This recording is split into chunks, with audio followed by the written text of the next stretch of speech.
Strong winds for tomorrow across eastern Colorado with the potential for 60, maybe even 70 or 80 mile an hour winds possible during Friday, especially during the kind of early to mid-morning time frame. And then we'll see another round of wind for us on Friday afternoon as well. So let's kind of break things down for you. First of all, we get some mountain snow that moves in late tonight, and that snow will start up for us in the San Juans and push north and east. If you're traveling to or from the mountains today, you're fine. I'm not too worried about you through the day today.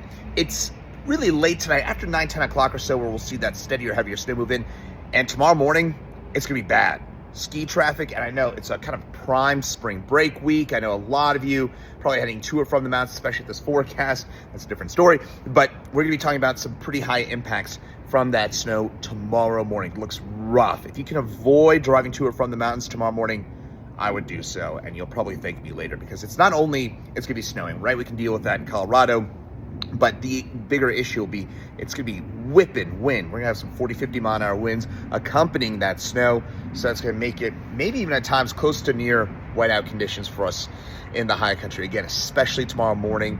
Then things gradually get better in terms of that snowfall, and that wind should back off a little bit through the day tomorrow in the mountains. But the Eastern Plains, Denver area, we're going to flip from maybe a little bit of rain over to snow tomorrow morning. The snow in town's not going to be a big deal. We're talking about a little bit of slush.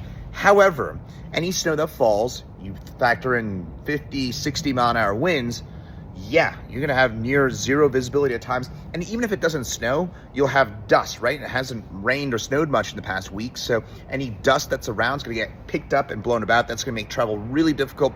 Folks, what I would say, a couple things. One, I always get airport questions. It's prime spring break time as well. So a lot of you try to fly out. I would anticipate delays at the airport. And again, these are just guesses. I'm not an airportologist. I'm not, I don't know about your exact flight. I'm sorry to say that, but in general, I would expect would be just be ready for some delays during the day, especially morning to about midday or so. I think my guess would be we're not talking about a ton of cancellations, but again, some delays during the day.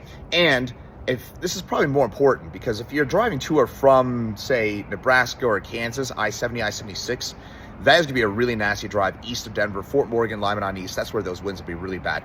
And I'll leave you with one more thing. Next Wednesday, if you want snow in the Denver area, we're not getting much, if any, in town, maybe a little slush on the Palmer Divide. But,